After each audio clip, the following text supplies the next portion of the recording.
serta mengumpulkan harta benda lalu menyimpannya. Orang yang menyimpan harta benda tanpa dikeluarkan haknya ini termasuk yang tercela. Ya. Ada satu pertanyaan kepada Rasulullah SAW.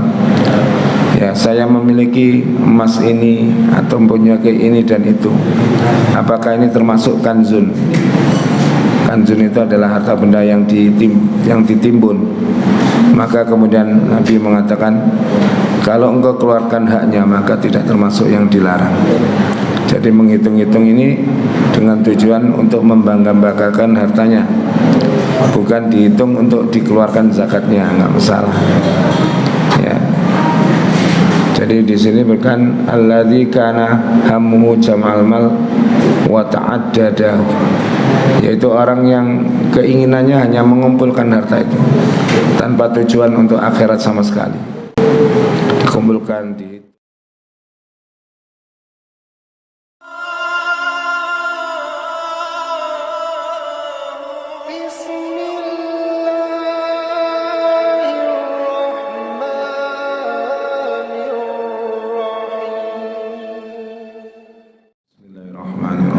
Assalamualaikum warahmatullahi wabarakatuh.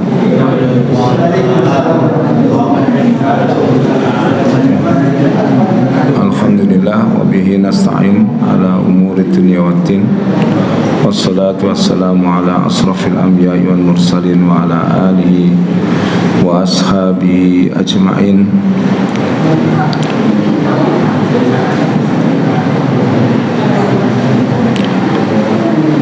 Amma ba'du, alhamdulillah, mari kita senantiasa memuji syukur pada Allah Ta'ala atas nikmat-nikmatnya yang kita rasakan di hari ini, khususnya bisa hadir di majelis ta'lim ini untuk belajar. Sallallahu alaihi wasallam, mudah-mudahan terlimpahkan kepada Nabi kita Muhammad sallallahu alaihi wasallam.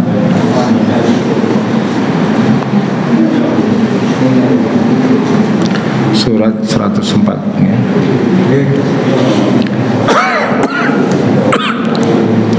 A'udzu billahi minasyaitonir rajim. Bismillahirrahmanirrahim. Wailul likulli humazatil lumazah alladzi jama'a malan wa 'addadah yahsabu anna malahu akhladah kalla layunbazanna fil khutamah wa ma adraka mal khutamah narullahil muqadah allati tattali'u 'alal afidah innaha 'alaihim mu'sadah fi 'amatin mumaddadah. Wailun, celakalah,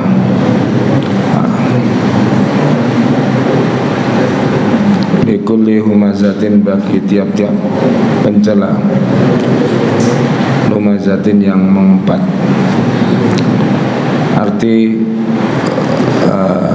humazah di dalam tafsir ini banyak sekali. Humazah, lumazah artinya tukang menjatuhkan orang lain dan mencela.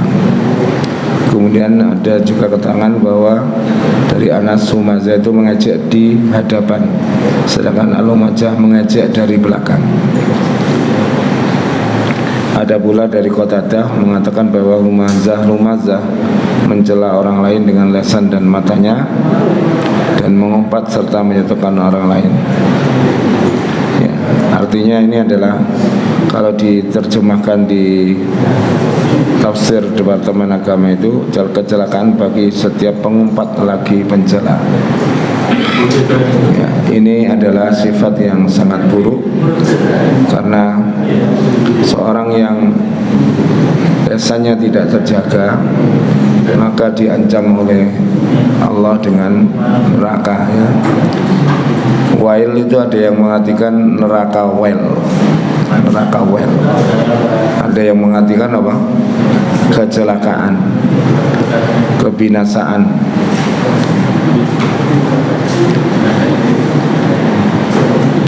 Kemudian di dalam satu riwayat tentang hifdzil lisan, menjaga lisan ini, Rasulullah menyatakan dalam dalam hadis itu, man azman lima baina lahyaihi wa ma baina rijlaihi adban lahul jannah. Orang yang bisa menjaga lesannya atau menjaga kemaluannya, aku akan jamin dia surga.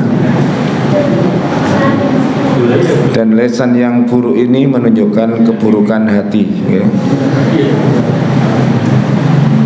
Keburukan hati.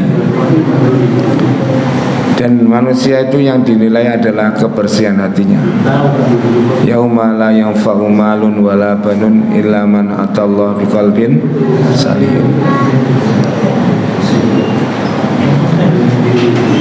Alladzi jama'a malahu 'addadah, yaitu orang-orang yang mengumpulkan hartanya, wa'addadah, dan menghitung-hitungnya. Jadi dalam ayat ini Allah Subhanahu wa taala menjelaskan, Mamputan Pak Bonan, alladzi jama'a malahu 'addadah. Jama'a mala itu yakni menghimpun sebagiannya dengan sebagian yang lain dan menghitung-hitung jumlahnya sebagaimana yang disebutkan dalam firman Allah, wa jama'a fa'au'a, serta mengumpulkan harta benda lalu menyimpannya. Orang yang menyimpan harta benda tanpa dikeluarkan haknya, ini termasuk yang tercela, ya. Ada satu pertanyaan kepada Rasulullah SAW, ya, saya memiliki emas ini atau punya ini dan itu, apakah ini termasuk kanzun? Kanzun itu adalah harta benda yang ditimbun. Maka kemudian Nabi mengatakan, kalau engkau keluarkan haknya maka tidak termasuk yang dilarang. Jadi menghitung-hitung ini dengan tujuan untuk membangga-banggakan hartanya, bukan dihitung untuk dikeluarkan zakatnya, nggak masalah, ya. Jadi di sini bukan alladzi kana hammuhu jam'al mal wa ta'addada, yaitu orang yang keinginannya hanya mengumpulkan harta itu tanpa tujuan untuk akhirat sama sekali. Dikumpulkan, dihitung, ya. Ini adalah merupakan satu ciri orang yang terlalu cinta terhadap harta. Apa tidak boleh orang itu mencintai harta? Boleh, boleh. Bahkan kalau jenengan menyia-nyiakan harta itu juga sebuah kesalahan. Artinya orang-orang yang harta itu dipahami sebagai wasilah dia untuk meraih keridhaan Allah Subhanahu wa ta'ala. Kalau kecintaan terhadap harta disampaikan Allah dalam surat Al-Imran ayat 14 itu. Zuyyina lin-nasi hubbus syahawati minan nisa wal banina wal qanatiril muqantarati minadz dzahabi wal fiddati wal khailil musawwamati wal an'ami wal harth. Dzalika mata'ul hayatid dunya. Telah dijadikan indah menurut pandangan manusia, ya, cinta terhadap wanita, anak-anak, harta benda yang banyak, ya, kendaraan-kendaraan yang diberi nama. Wal khail musawwamati, itu khail itu kan kuda, kuda yang diberi tanda. Artinya kendaraan yang memang punya branded, Pak, ya. Orang itu naik kalau kendaraannya branded itu orang banyak yang memuji. Aduh, misalkan kemarin itu, ya, misalkan saya ada acara itu, orang-orang sama foto di depan mobil yang mirip Ferrari. Saya kira Ferrari. Banyak foto-foto. Itu bukan miliknya saja, senang dia foto. Ternyata mobil listrik, ya, produksi Cina kelihatannya. Persis. Itu menunjukkan bahwa harta yang dikumpulkan kemudian menjadi banyak dan itu berharga akan menjadi sebuah kebanggaan. Dan manusia itu menghormati orang itu karena satu, yang banyak itu karena dia kaya. Gini apa? Masih sekolah SMP tok nek sugih ya. Ndek. Lha Terus gitu. Di kampung terpandang, di kota juga terpandang, di perumahan juga terpandang. Yang kedua, orang itu punya ilmu, ya, memiliki ilmu, dan Allah akan mengangkat derajatnya sebagaimana Allah Ta'ala firmankan dalam surat Al-Mujadalah ayat 11, yarfa'illahu alladhina amanu minkum walladhina util ilma darajat. Yang ketiga, karena orang itu punya jabatan. Itu adalah pandangan manusia. Pandangan manusia itu biasanya ada dua, karena jabatan atau karena harta. Kalau Allah memandang manusia itu dari sisi kebersihan hatinya, tulus niatnya, kemudian ilmunya.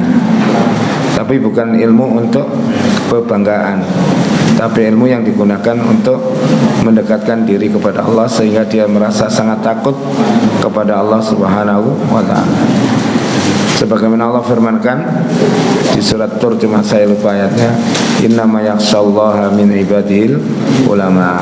Sesungguhnya orang yang sangat takut, bisa takut pada Allah adalah orang yang alim, orang yang mengerti. Dan orang mengerti ini, punya ilmu itu sangat menyulitkan setan daripada ahli ibadah yang bodoh. 100 ahli ibadah yang bodoh itu bisa digelincirkan dengan trik-trik yang biasa. Tapi kalau orang yang alim itu tahu betul trik-triknya setan gimana. Sebagaimana satu kisah ya, saya dapat cerita dari para kiai, bukan membaca sendiri. Syekh Abdul Qadir Al-Jailani ya, itu pernah melakukan salat malam. Lalu muncullah cahaya dan suara. Hari ini aku telah haramkan apa yang aku hari ini aku halalkan apa yang telah aku haramkan padamu, dan kamu tidak perlu melakukan sholat ini dan itu karena derajatmu sudah sangat tinggi. Lalu langsung dijawab, setan kamu itu. Nah, kaget setannya ini. Kenapa kok tahu? Karena omonganmu tidak sama dengan Al-Quran, omonganmu tidak sama dengan firman Allah Subhanahu wa ta'ala. Sedangkan dia mengaku, saya sudah menipu ahli ibadah 70 orang dengan caraku seperti ini. Tapi dia bodoh. Orang itu kalau misalkan membaca wirid tertentu, ini yang cerita teman saya, akrab dengan wirid tertentu, apalagi wirid itu tidak ada dalil dari syariat. Dia membaca itu beberapa ratus, awak ini ku mumbul temenan, lalu dihentikan. Itu contohnya. Lalu membaca, ya dikasih ijazah oleh seorang kiai, suruh membaca ya Sayyidi ya Rasulullah, itu dia baca, kayak ini keluar rohnya. Itu contoh-contoh. Kalau dia tidak mengaji, mungkin sudah dilanjutkan itu, karena kan kelihatan saktinya kan Pak ya, sakit mumbul lah ya. Kalau jenengan membaca Al-Quran ya, dengan sebagaimana yang ditunjukkan oleh agama itu, insya Allah tidak akan sampai seperti itu. Hanya Allah menjaga jenengan dari misalkan kejahatan orang lain, tapi tanpa jenengan mencari riyadhah ilmu tertentu.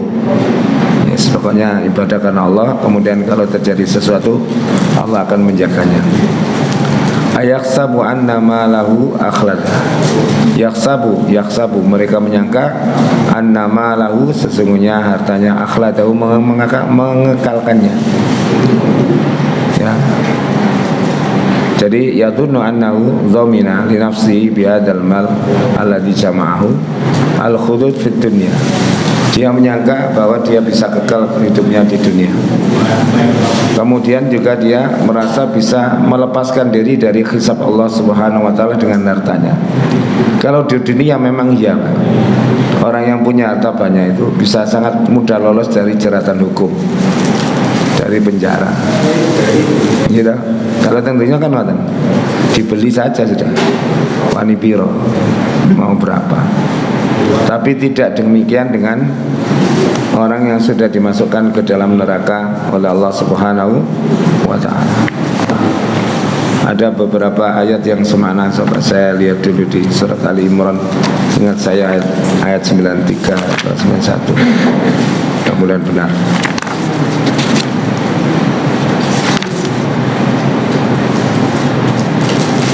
Ya, contohnya ini. Contohnya dalam surat Al-Imran ayat 91. Innal ladzina kafaru, sesungguhnya orang-orang yang kafir. Wa matu wa hum kuffar, dan mereka mati dalam keadaan kafir. Matinya kafir, hidupnya kafir, mati kafir. Beda dengan hidupnya kafir, mati mukmin. Beda. Fala yuqbala min ahadim mil'ul ardi dhahaban, maka tidak akan diterima oleh Allah Ta'ala sepenuh bumi berupa emas. Ya, wong duwe emas sak kilo ya wakeh. Ini sepenuh bumi, Pak. Sampai misalkan membangun sesuatu, ya seperti saya bangun rencana buat pondok masih kecil itu masih pasir ya harganya nek sak truk ya. Uruk ya ada harganya, batu juga ada harganya. Ini Allah mau ditebus berapa? Sepenuh bumi emas. Lawif tadabihi, untuk menebus diri dari siksaan Allah. Ya. La yuqbala, tidak akan pernah diterima, ya. Itu fala yuqbala min ahadihim, Allah tidak akan pernah menerima. Wong Allah itu maha kaya kok, mau disokok dengan emas. Wong yang menciptakan emas itu Allah. Ulaika lahum adzabun alim, bagi mereka adab yang pedih. Wa ma lahum min nasirin, dan mereka tidak mendapatkan pertolongan, orang yang menolong. Jadi orang kafir mati itu tidak ada syafaat bagi mereka. Lain dengan orang yang mati dalam keadaan mukmin, maka masih ada harapan untuk ditolong. Dan ayat yang semana ini juga banyak. Ya, semana ini. Jadinya oleh karena itu orang-orang yang kaya merasa dirinya itu merasa bahwa ajalnya masih jauh, hidupnya akan selalu sehat. Lah manusia itu masih loro-loro nek nyimpen duit gedhe kok. Uangnya miliaran. Mangane sego jagung nih, wedadar jagung sing oleh. Ngono tetep semangat dolek duit. Padahal dia gak bisa nikmati. Ngene mboten. Sungguh dia sepeda pancalan olahraga, uangnya itu ya miliaran.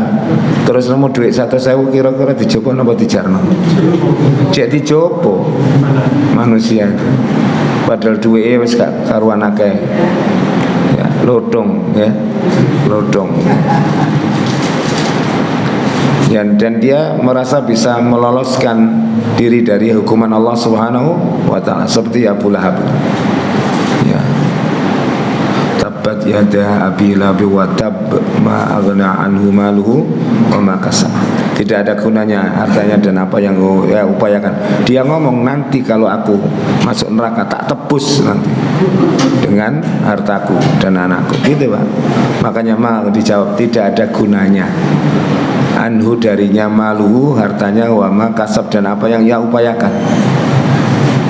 Gusti Allah niku gak kena dirunding kaya menungso gampang rundingane. Kalau Allah itu mengampuni ya mengampuni, tidak peduli dosanya berapa. Makanya orang yang mati sekalipun dosanya itu sak penuh bumi, kata Allah, tidak syirik, tak ampuni kalau aku berwenang mengampuni. Makanya jangan sampai kita itu jatuh kepada dosa syirik, ya. Dosa syirik itu kayaknya ringan menurut manusia, betul nggak? Karena jenengan nggak tersinggung loh, nggak kena. Oh nggih, misalnya enten wong gawe sesajen nang wit, awak dhewe laro ya sengene. Dan mboten nepete sampean sing dicolong kan sampean merasa diganggu. Ya. Kalla la yumbazanna fil khutamah, sekali-kali tidak, sesungguhnya dia benar-benar akan dilemparkan ke dalam khutamah. Ya, khutamah ini nama neraka. Ya, laisal amru kama dhanna yutrikhanna la yutrikhanna fin naril lati tahsyammu kullama yulqi fiha.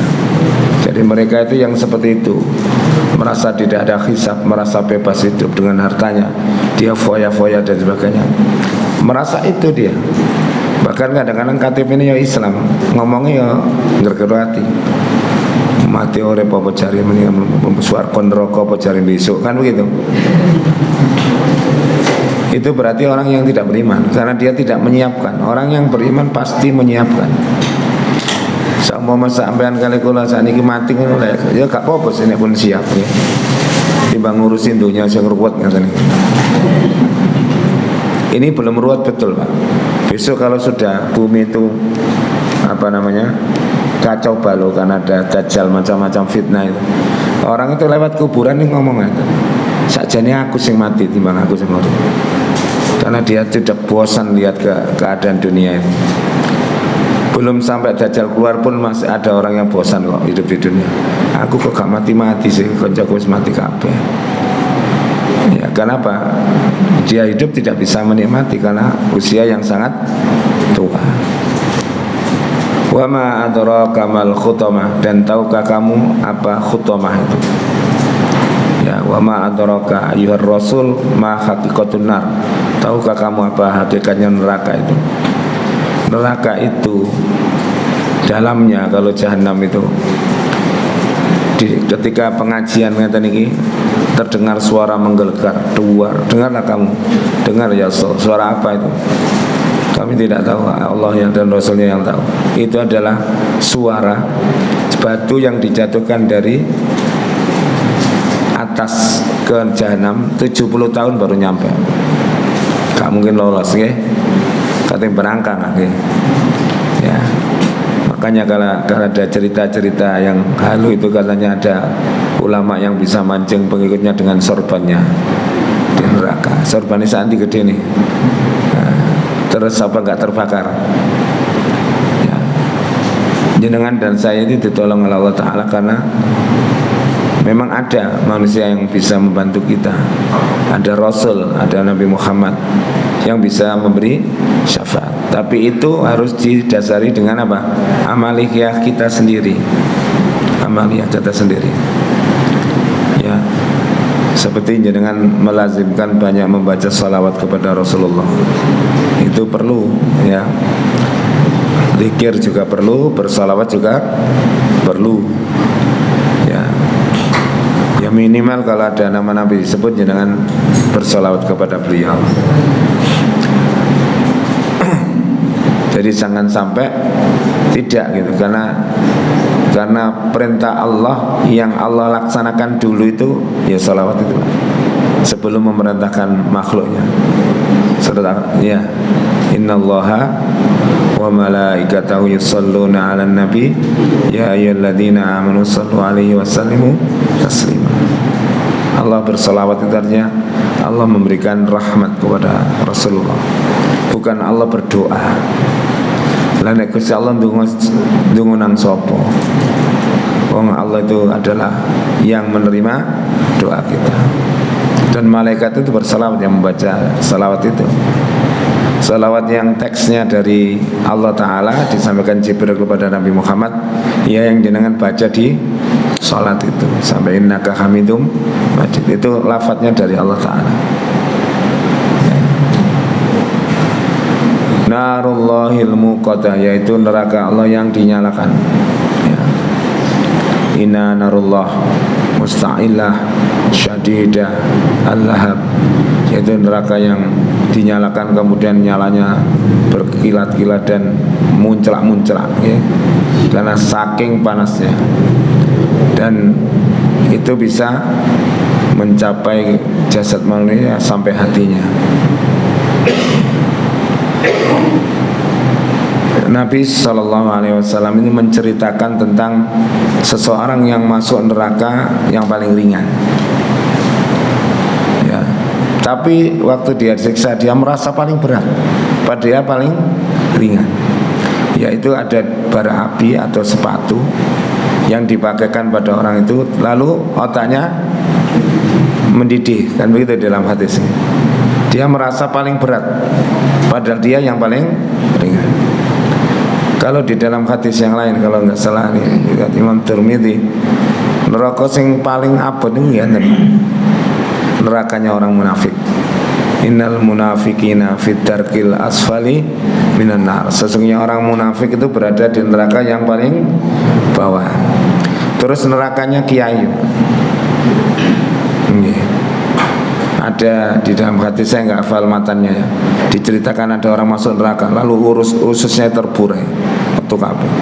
Lalu dia muter-muter, kata Rasulullah, seperti keledai yang menggiling apa? Tebu, muter, ya, atau ya dulu kan pakai gitu kan. Lalu penduduk neraka itu berkumpul mengelilingi dia. Berarti kan saking parah ya. Sing disiksa loh masih bisa kumpul. Lalu, tidakkah engkau dulu yang biasanya memerintah kami melakukan kebaikan? Kalau saya kan memang jelek masuk, sadar. Bukankah kamu orang yang dulu memerintahkan kami untuk melakukan kebaikan dan melarang kami untuk berbuat tidak berbuat buruk? Jawabannya benar. Saya di dunia melakukan itu.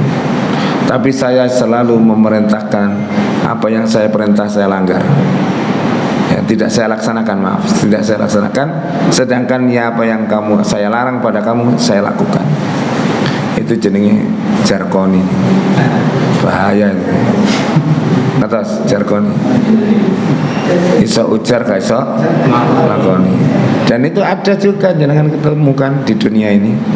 Beberapa orang yang bergelar ustadz atau kiai mencabuli santrinya, padahal dia sangat anti terhadap kemaksiatan. Bahkan yang kemarin di Karawang atau itu, dia yang biasanya obrak-abrik ke tempat maksiat waktu Ramadan Pak, sweeping itu, dia itu pemimpinnya, dan dia mencabuli anak santrinya. Ada, tapi dia masih berkesempatan untuk tobat kepada Allah Subhanahu wa Ta'ala. Jadi tiang niku banyak yang tahu kebenaran tapi tidak diberi hidayah berupa rezeki untuk melakukan kebenaran. Kalau jenengan betul-betul mendapat hidayah Allah atau saya ini, apa yang jenengan kaji, yang saya ajarkan ini saya usahakan untuk saya lakukan. Orang itu kalau ngajar orang, Pak, kurang ngelakoni, gak iso plong hati nih nyampaikan kajian itu. Ngomong dewi, bojuk kan. Orang tahu sholat tahajud kok menceritakan kefadilahnya, kebaikannya, tapi dia melungker. Dia akan dikatakan pembohong oleh hatinya sendiri. Tinggal dia mau menuruti apa tidak. Ya. Itu kan disebutkan dalam surat Shaf ya, kabura maqtan indallah antaqulu ma la taf'alu.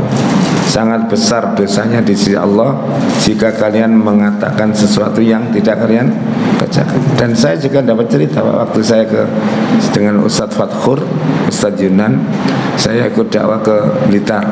Waktu itu LKC masih kecil, masih majelis taklim. Saya diceritani seorang sopir yang bertemu orang pakai jubah di daerah Japanan, insya Allah ini gulang. Nyegat taksi, dia sebut taksi, lalu minta diantarkan, tolong antarkan saya ke Surabaya. Dipikir mulang haji nggak? Ini contoh ini mudah-mudahan yang cerita itu insya Allah jujur orang cerita sama saya ya. Setelah itu di tengah-tengah perjalanan dicepoti kabeh kopi ae coba ganti kawasan. Terus ditelepon istrinya, ya sampai nang dia ngisi pengajian. Oh, ngisi ngomong ngisi.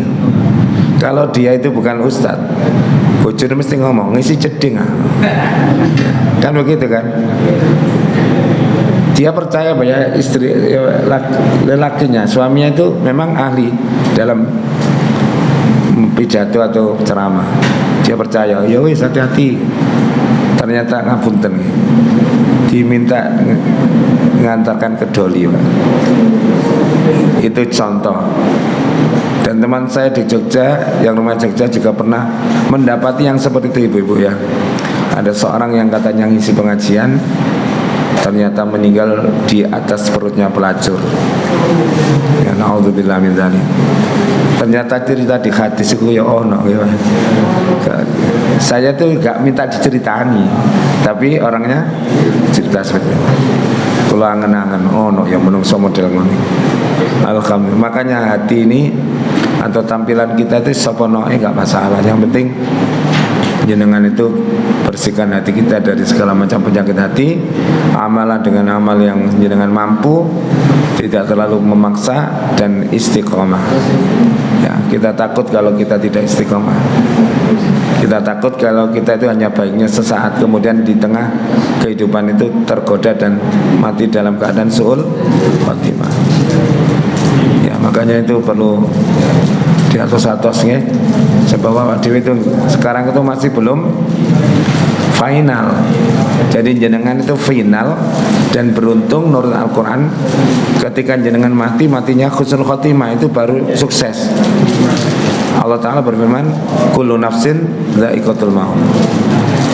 Setiap yang hidup pasti ngincipi mati.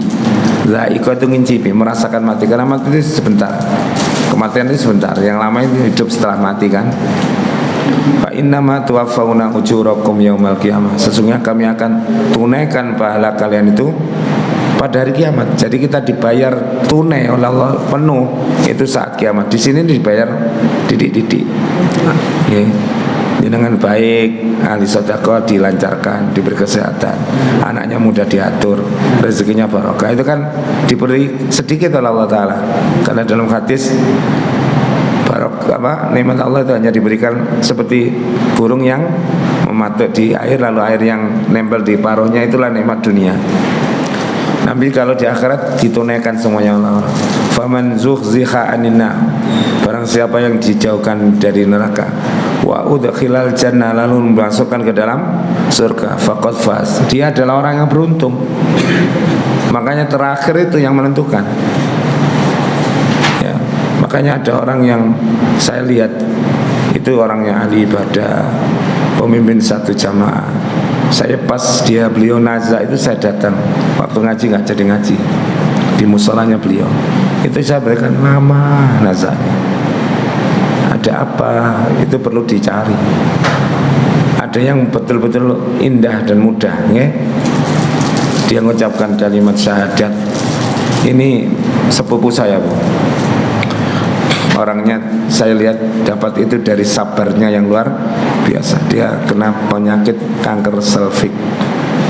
Ketika sakit ditinggal suaminya dan tidak pernah dikunjungi sama sekali di rumah sakit. Pokoknya dia itu dizalimi lah ya. Suaminya dicari ketemu, Bu. Suaminya ditretes ketemu. Hanya sekali dia jenguk dan itu dipaksa. Tapi ketika meninggal dan ketika sakit dia tidak pernah mengatakan menyesambat, artinya mencela Allah, dan tidak ada pernah. Dia sakit, aduh gitu saja. Ketika meninggal dia dikira sholat, sedang kematian lalu membaca asyhadu an la ilaha illallah wa asyhadu anna muhammadar rasulullah. Itu enggak ada. Masya Allah. Wanita ini orangnya biasa, kalau ibadahnya saya tahu betul loh, sejak kecil itu misanan kula. Tapi yang luar biasa adalah kesabarannya. Dan dia juga tidak pernah cerita suaminya gini enggak. Disidem semua penderitaannya di dalam hatinya, hanya diadukan mungkin kepada Allah Subhanahu wa Ta'ala. Ini contoh saja ya. Dan saya juga pernah kok sering gitu Pak ya, orang nazak saya tahu itu loh, kok sering gitu loh. Itu ada yang anaknya dirangkul, setelah itu dilemparkan, wah, dilangkul lagi. Orangnya sama sekali memang tidak sholat, dan dia itu melarang anaknya untuk aktif di musola. Tidak hanya untuk dirinya, tapi anaknya juga dilarang. Tapi yang dilarang itu mokong Pak. Dia mesti pamitan nonton wayang tapi ngaji gitu. Nonton wayang dibandani, kasih uang. Kalau ke masjid ya. Kematiannya juga sulit. Tapi anaknya alhamdulillah sekarang beliau kalau nggak salah di PDM Jombang. Yang nyolong-nyolong ngaji nih Pak. Anaknya dewe di kokon ngaji aja muter ngaten. Dia malah dilarang, malah. Itu artinya Allah itu bisa mengeluarkan orang yang hatinya hidup dari orang yang hatinya mati, atau sebaliknya. Nabi Nuh yang hatinya hidup mengeluarkan anak yang hatinya mati, serta istri yang hatinya mati, iya kan? Makanya kalau ada anaknya kiai atau ustaz atau apa nakal, jangan suudzon. Pasti itu sudah dibina. Tapi hidayah itu miliknya Allah Subhanahu wa Ta'ala. Di tempat saya ada seperti itu. Ayahnya itu nggak pernah dablek Pak. Sejak kecil mondoknya lurus di pondok teman saya. Anaknya kemarin dijemput polisi, dua-duanya laki-laki, karena narkoba. Itu contoh ya. Nah, Ini contoh ujian seorang. Alhamdulillah sekarang saya lihat anaknya mulai membaik, tidak keluar, tidak ngopi, tidak, sudah kutuk karena sudah dapat pelajaran itu tadi. Kan kadang orang itu sadar dari langkah yang salah. Seperti misalkan seorang yang zina di zaman Nabi, wanita Ghaumidiyah yang mengadukan, ya Rasulullah saya zina, gak direken karena Nabi, saya zina ya Rasulullah, saya zina. Baru kemudian rajamlah aku karena saya menyesal. Dilihat dia hamil, pulanglah, rawatlah bayimu sampai melahirkan. Kalau melahirkan silakan ke sini. Lak suwe sini Gus Ngoko pengen melayu lak wis wato. Kemudian setelah lahir dia datang lagi. Ya Rasulullah saya sudah melahirkan. Rajamlah. Kata Rasulullah, susui anakmu selama 2 tahun. Dan kepada walinya dipesan berbuatlah baik pada dia. Jangan dimaki-maki, jangan dianu, karena dia sudah jelas tobatnya. Moron ini jelas tobat, jauh mati. Setelah itu disusui 2 tahun, dia datang dan dirajam oleh Nabi SAW bersama sahabat dan dilaknati oleh seorang sahabat. Pezina. Kata Nabi, jangan mencela dia. Tobat dia itu lebih berat daripada tobatnya 70 orang. Ya. Dia masuk surga lewat pintu zina. Aneh ya. Makanya jenengan saya jangan bercepat-cepat mengambil kesimpulan. Kalau ada orang itu seperti ini nanti seperti ini. Belum tentu. Orang tobat itu rata-rata kan ikut pengajian, dengarkan azan, ya, baca Al-Quran di tempat-tempat yang baik. Saya punya teman itu tobat gara-gara nonton biskup. Gowo cewek bisa. Cerita saya, pendewiyam dia di kampus. Aku pengen nakal dek. Cerita kadang-kadang. Aku sadar kepalanya aku nonton biskup nang batu, gowo cewek bisa. Aku lungguh nonton biskup. Mau bayang no mati saya. Saat mau balkon ku jeplok ngenai aku, sul khotimah aku. Dari pulang itu dia sadar utama nonton biskup. Kita nggak tahu, makanya ilmu kita, analisa kita itu ya mungkin sepanjang kita tahu, tidak seperti Allah Subhanahu wa Ta'ala. Allah Ta'ala kan maha segala-galanya, dia yang tahu hati manusia. Apakah ketika dia melakukan itu menangis hatinya dulu tapi dia belum bisa mengira, kita nggak tahu. Makanya ada firman Allah, fastabiqul khairat, itu berlomba-lombalah kamu dalam melakukan segala jenis kebaikan. Karena jenengan saya tidak tahu masuk surga lewat pintu mana dan masuk neraka juga lewat pintu mana. Ada wanita yang muslim masuk neraka gara-gara ngurung kucing, itu ada di Sahih Muslim ya. Ngurung kucing, misalnya nakal, tidak dikasih makan sampai mati, masuk neraka. Dakhalal mar'atu an-nar bihiratin. Seorang perempuan masuk surga gara-gara kucing, dan ada yang masuk neraka gara-gara lalat. Ya, pernah baca hadisnya ya? Karena dipersembahkan kepada berhala ya. Ya, itu contoh. Maka jangan menganggap remeh gowo kembang sak gegem terus dipersembahkan pada berhala. Laler rai kan regane bisa masuk neraka. Artinya jebakan-jebakan setan itu harus jenengan waspadai. Ya, setan itu bisa menjebak orang lewat hobinya, Pak. Senangnya apa? Senangnya ibadah ya dikasih bid'ah dia. Dan dia ibadah terus. Kalau senang uang ya lewat uang kodanya. Wanita-wanita pinter pikirannya, bisa lewat otaknya di koda setan. Merasa paling pinter sehingga membantai Quran. Kan ada ya, Quran harus rekonstruksi kembali gitu. Kalau WT ada yang ngomong ya. Nah, sedasat apa ilmu? Nanti coba ilmunya karo Gusti Allah tadi tokno getene teng ni tolak setur gak iso apa-apa. Manusia tidak punya kekuatan apa-apa. Saya bisa kuat ini, jangan bisa kuat ini, semuanya karena Allah. Saya ini ngajar tadi mulai pagi sampai rumah 3:30. Makannya PT, adus berangkat. Kalau bantu nyapu didik, cerit. harus berangkat. Kula niku sekelangepan tok niku budal nyopir niku. Tapi kula niku rada aneh. Ngantuk niku antara asar sampai maghrib. Ngawan terus. Nek marisa kuat malih alhamdulillah. Ya, ini semuanya ya karena pertolongan Allah Subhanahu wa taala. Ya termasuk yang saya alami kecelakaan itu. Terus ketemu Pak Sinten sing Pak Latif itu malah parah itu ya. Tapi masih dikersakno urip kali Gusti Allah. Beliau cerita montore itu karo bis. Kalau saya tidak diadu tapi diseruduk nggih. Allati tattali 'alal afidah, yang dia bisa mencapai hati panasnya itu. Ya. Jadi panasnya neraka itu berapa sih derajatnya? Tidak diketahui. Yang diketahui dalam hadis itu neraka itu adalah panasnya 70 kali api yang ada di dunia ini. 70 kali. Api apa? Paling dasar itu mungkin magmanya gunung. Kalau saya lihat gunung di Awel Pak, meletus kan itu gunung di laut.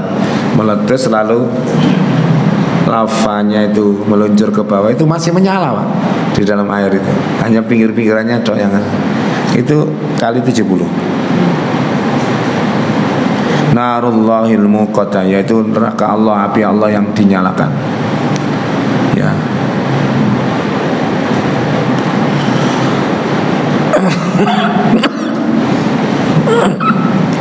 Allati tattali'u 'alal afidah, yang membakar sampai ke hati. Ya, innaha 'alaihim muqsadah, sesungguhnya api itu ditutup rapat atas mereka. Sampai semara presto sih. Nah, ini kalau ditutup rapat lah. Ada api, kemudian jangan masak ditutup setengah jam merotoli. Bandeng iso kena dipangan sak riri ini, ya. Ya, itu kan, atau ayam sampai lunak tulang-tulangnya. Neraka itu sudah panas begitu ditutup oleh Allah. Tapi orangnya nggak mati, karena di dalam Sahih Bukhari saat itu kematian itu diserupakan kambing dan disembelih oleh Allah. Jadi tidak ada kematian. Na'udzubillah min dzalik fi amatin mumaddadah, yang berada dalam tiang-tiang yang dipancangkan. Ini masyaallah, mudah-mudahan bisa meresap ke dalam hati kita sehingga neraka itu tidak untuk guyonan ya. Neraka jare kaya angkat-angkat kuku. Itu omongan yang kurang ajar. Kalau Allah sudah memperingatkan Nabi saja berdoa, Allahumma ajirni minan nar. Wiritan itu selama maghrib 7 kali, setelah subuh Allahumma ajirni minan nar. Itu berapa serius banget. Wa qina ada benar, jauhkanlah, bentengilah aku dari adab neraka. Itu serius banget. Dadi enten Habib ngomongnya tentang YouTube ceramah, andai saja aku tidak malu kepada Allah, sudah saya padamkan neraka api jahanam. Mulai tahu pol. Kalau nenten wong ngono kudu obong-obong terus jadi ngene. Obong-obong sampai nundang. Kalau neraka saja dipadamkan, berarti api unggun gak ada apa-apa nih. Tapi yang diceritakan orangnya sudah mati Pak. Kok cek urip pun nak diundang, gak apa-apa diundang ke sini, sudah mati. Kemudian juga kadang-kadang saya pernah ngaji ya, masih ingat kalimat Ustaz yang mengatakan, ada seorang tokoh sufi yang mengatakan, ya, saya ini sudah berada di tengah lautan ilmu, khutna bakhran wal anbiya fis sahil. Para nabi hanya di pinggir-pinggirnya saja, gak gregetna omongan ngoten iki. Itu kayaknya kalimat indah tapi setan. Tidak mungkin seorang rasul Allah itu di bawah jenengan, masih umat oleh siji. Ada besok rasul itu yang datang kepada Allah tanpa umat, dibantai tok, dakwah kaum hasilnya. Ada yang 2, ada yang cuma 3, ada yang sekelompok orang. Tapi derajat mereka tetap tinggi. Kalau misalkan Nabi Nuh dibanding kula sing ngaji lah akeh kula jian. Teng mriki pinten, teng mriko pinten. Tapi yo gak ono apa-apane Nabi Nuh. Nabi Nuh aja masuk ulul azmi minar rasul. Iya kan? Sekalipun Nabi Nuh itu wataknya kayak Umar. Kayak Umar. Kalau Nabi Isa, Nabi Ibrahim kayak Abu Bakar. Umar itu gimana? Kalau ada masalah, sama tak belai, ngoten ya. Ada orang mokong, izinkan aku menyembelih dia ya Rasulullah. Ojo, cari. Itu Umar. Makanya doanya Nabi Nuh itu, ya Allah, jangan engkau biarkan seorang saja kafir hidup di muka bumi. Alasannya apa? Nek dek kafir ngelairnya yo dadi kafir maneh sampe entekaken. Tapi kan setan belum pensiun. Makanya tetap ada orang kafir lagi, gitu. Setan kan nggak ada pensiunnya. Makanya ini kerja ono, wong awak dhewe aja mana awak dhewe ibadah digodho setan. Apalagi nggak ibadah. Mungkin sampean rasakno lah. Nek maca Quran, moro-moro ngantuk, tulisannya gak pada ketok. Terus yang anak WA, wow, siapa ini berita hangat ini, kan begitu. Nah, kemudian banyaklah godaan setan, terutama kita rasakan ketika tidur malam, ketika Allah bangunkan kita 2:30. Ngoten niku kadang disemayani, termasuk kula kadang sik 10 menit kas. Terus teng masjid sebelah gak ono tarhim, sing nyetel lali dikira cek dalu ae. Dadake wis maca Al-Qur'an berarti kurang 20 menit ya. Kurang nang jedingi 5 menit. Ya akhirnya enggak dapat kecuali sedikit. Alhamdulillah masih dapat ya. Kalau orang itu mau sedekah kan dihalang-halangi juga Pak ya. Nah, enten pilihan uang itu Pak. Kita yang ngetok tapi kagak akhirnya. Ya. Terus nggak dalil, yang penting ikhlas. Ya memang betul, yang paling penting itu ikhlas. Tapi kalau uangnya banyak kok sing metu duit kan ya kudune malu kepada Allah Subhanahu wa taala. Malu itu ada dua. Malu yang diupayakan, ada malu naluri. Malu yang diupayakan adalah malu kepada pencipta kita Allah Subhanahu wa taala. Kalau enggak jenengan latih kan enggak bisa. Kalau enggak jenengan angan-angan enggak bisa. Seperti misalkan sholat telat, orang sing ngritik awak dhewe. Wong wis gedhe, nggih. Sungguh balas omongannya iso. Sholat telat ae. Timbang iku gak jamaah. Kan bisa ngomong gitu. Tapi kalau kita malu sama Allah kan lain. Biasa nggih. Sing telat niku sing ngomahi ndek masjid. Pola ini kerumuh kok mati. Nek sing ado-ado niku sama dengan anak-anak di sekolah ya, Pak Yusuf ya. Anak di sekolah itu yang telat itu biasanya dekat sekolahan malah. Yang jauh-jauh berangkatnya wajib benar. Khawatir macet, khawatir ini. Ya, makanya ada sahabat Nabi itu yang rumahnya paling jauh. Dianjurkan untuk kamu nggak beli keledai aja untuk naik. Kenapa kamu nggak nyuruh rumah saya yang pindah aja? Saya jalan jauh itu kepingin pahalaku banyak, baik pergi maupun pulang.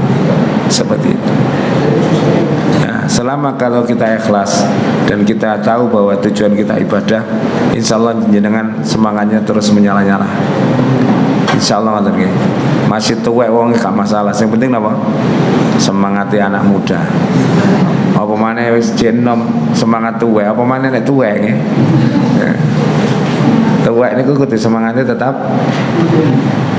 menyala, dan ketika kita dibebani Allah dengan banyak beban itu semangat jenengan semakin kuat. Coba jenengan nggak punya istri, nggak punya anak, kerja seenak-enak. Gara-gara punya tanggungan kita berupaya keras, betul Pak ya? Kayak apa sama nyambut ganyung sang jempale kalau sing dingoni ya, gak semangat. Kalau kita diberikan beban oleh Allah, itu berarti Allah lagi memberi kita suatu kewajiban yang berat, dan itu pasti jenengan lebih hebat dari orang yang tidak ada beban. Nggih napa? Mulang niku ngoten, nek mulang tambah dukur tambah bebannya berat. Jadi dosen nggih, gak gelem sinau, disalip arek-arek. Katrok. Saya punya saudara itu yang pinter, Pak. Memang pinter Pak Yusuf. Kuliah loh sampai metu ping 4. Lapo kok metu maneh? Dosennya gak pinter jare gak enak aja. Memang dia pintar Pak. Wong temannya yang skripsi itu, dia masih belum kuliah itu, dia yang ngoreksi skripsinya. Dia dan lulus. Dia belum kuliah itu. Ya, memang pintar. Orang pintar cenderung begitu Pak. Aras-arasan sinau, saenake dhewe itu penyakit yang pintar, setan nero. Nek dia sinau teman, luwih pinter nemen asline. Wong dengok-dengok ngene pinter. Ya. Pak Habibie ya, pinter kan Pak. Itu cerita, ada cerita Pak Wardiman, Profesor Wardiman Joyanegoro itu kan Mendikbud dulu ya, zaman Pak Harto. Tasih eling nggih. Itu kan satu ya, berkuliahnya sama di Jerman. Pak Wardiman itu kursus bahasa Perancis. Kursus teman. Habibie mek ngrungokno tok ngene. Pinter Habibie. Wong pinter niku wis gak kena diomong, itu nama karunia Allah itu ya. Jadi itu seperti malu juga gitu Mas. Kalau orang itu malu yang asli naluri, kita nggak pantas pakaian ini malu, kita lanjang malu, itu dari Allah Subhanahu wa Ta'ala. Kita kaya kok masih antri BLT gitu, itu malu gitu nih ya. Tapi kalau malu kepada Allah harus dilatihkan berkaitan dengan ibadah kita, pakaian kita tatkala sholat dan terusnya itu diupayakan. Jangan berpikir ini, Gusti Allah gak cerewet sih, aku masih kawasan aja. Iya aja nih Gusti Allah gak cerewet bojo peno kan ngoten ya. Kan ngoten. Tapi harusnya kita melihat diri kita berhadapan dengan siapa kita ini. Allah yang Maha Tinggi. Insyaallah niki saged kula sampaikan. Nggih. Pertanyaan saya ini bukan materi yang tadi di hari pertama tidak sempat tanya karena waktunya tentang masalah begitu menderitanya Rasulullah tadi itu sampai kelaparan dan tidak hanya Rasulullah tapi banyak orang di situ ceritanya gitu kan sampai 70 atau 80 orang. Nah, saya mikirnya itu kan sekarang di Indonesia ini khususnya anak-anak muda, generasi muda ini kan juga lagi kayak repot gitu. Artinya mereka kalau lulus gitu cari kerja susah, sekolah sekarang juga mahal. Sekolah yang negara sekarang ini karena efisiensi kakinya dinaikkan, terus beasiswa aktif itu karena efisiensi juga mau dikurangi. Sehingga sekarang ada tagar di dunia online itu adalah kabur aja dulu. Artinya mereka mencari penghidupan yang lebih baik lagi gitu di luar.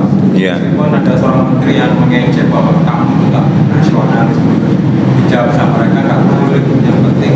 Nah, pertanyaan saya satu, kenapa Rasulullah tidak hijrah lagi ke tempat yang mungkin lebih baik lagi, maksudnya kok tetap di situ menderita. Nah, kemudian yang kedua, bagaimana dengan yang generasi muda ini yang sekarang banyak tagline tagarnya itu adalah kabur aja dulu, mereka cari penghidupan, cari sekolah di luar negeri gitu.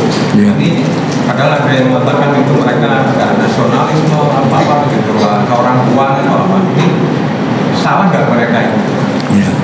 Jadi kalau ceritanya Nabi Muhammad itu dalam peperangan Pak memang diboikot oleh orang kafir, nggak bisa keluar dari Madinah, sehingga arus barang itu tidak bisa masuk ke Madinah, yang di luar nggak bisa masuk, kemudian yang di dalam Madinah juga tidak bisa keluar. Akhirnya yang terjadi kelaparan itu.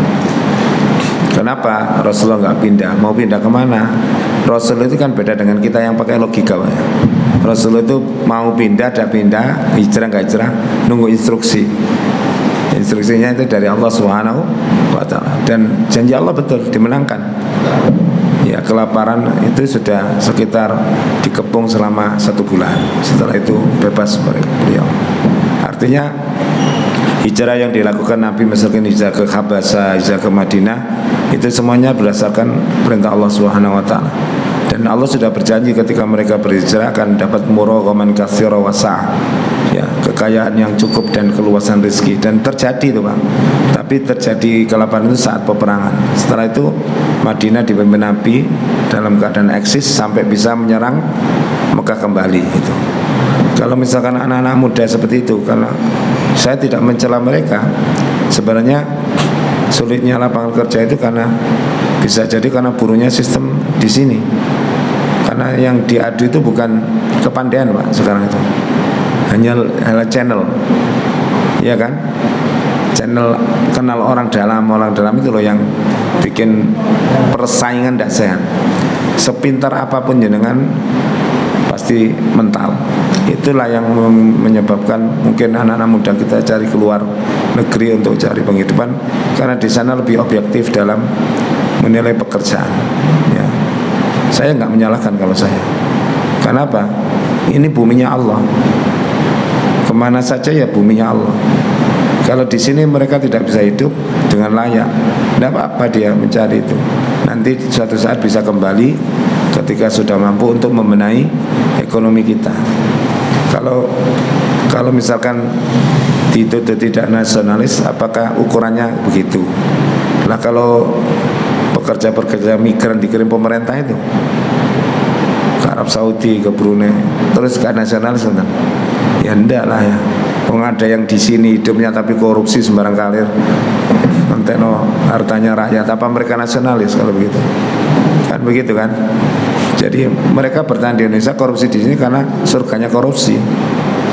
Kalau misalkan ketat seperti di Korea atau di Cina, saya yakin pekerjaan itu lebih banyak, Pak. Karena Pak, tidak hanya dikuasai oleh orang-orang tertentu. Jadi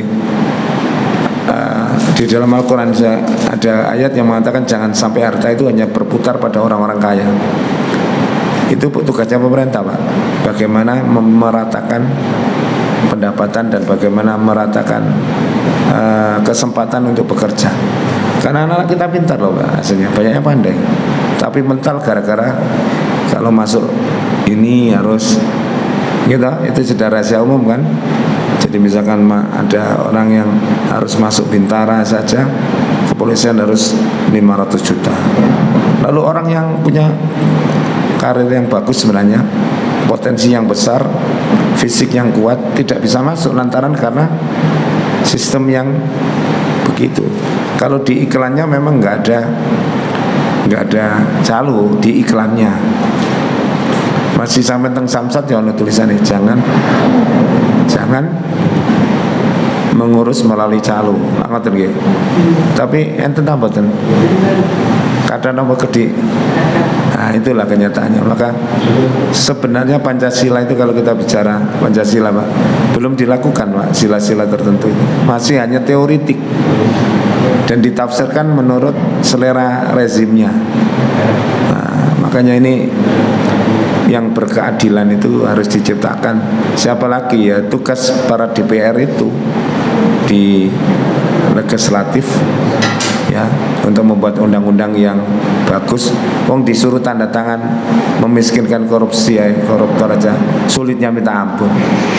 Tanda tangan tolak gampang sih, karena itu jelas positif bagi masyarakat umum. Ya mudah-mudahan nanti bisa dibenahi, Pak. Atau menteri yang mengkritik itu membuat solusi. Karena kalau sekedar mengkritik banyak orang bisa, tapi membuat solusi untuk membuat pekerjaan baru yang menjanjikan, itulah kok langkah konkretnya. Nah tiangnya ternyata gak ada, Pak. Ya apa selokan itu muacet, gak kurang kok ngomong. Tapi saya njupuk pacul terus tantang gawe itu jarang. Makanya yang dibutuhkan itu orang seperti itu. Ya bicaranya oke, kemudian tindakannya nyata. Ngoten, cukup nggih. Mari kita tutup dengan nggih. Untuk bulan Yesus apa itu? Dan saya itu terutamanya akan dilaporkan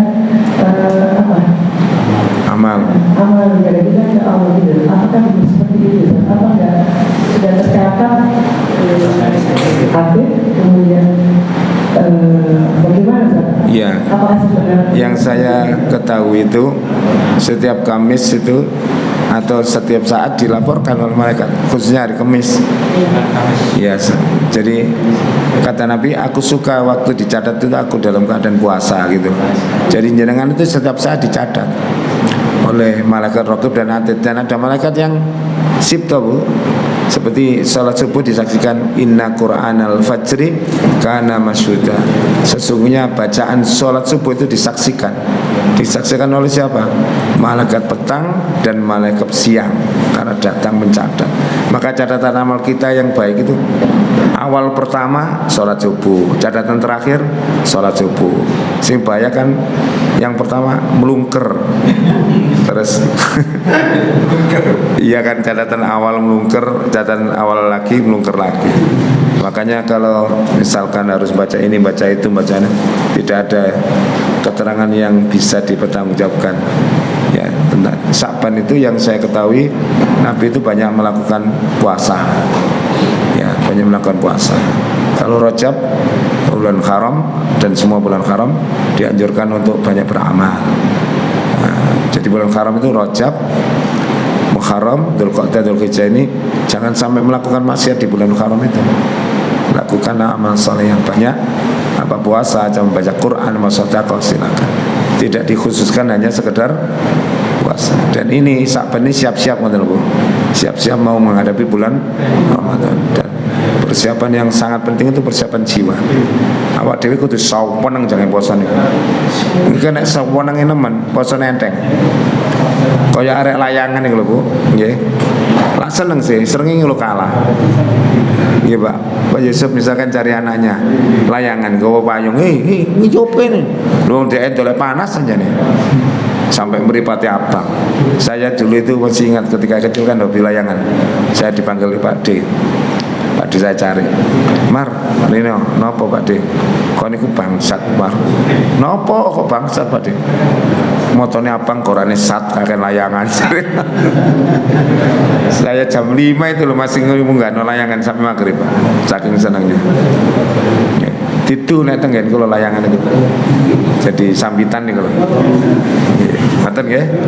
Ya, subhanakallahumma wa bihamdika asyhadu an la ilaha illa anta astaghfiruka wa atubu ilaik. Wassalamualaikum warahmatullahi wabarakatuh.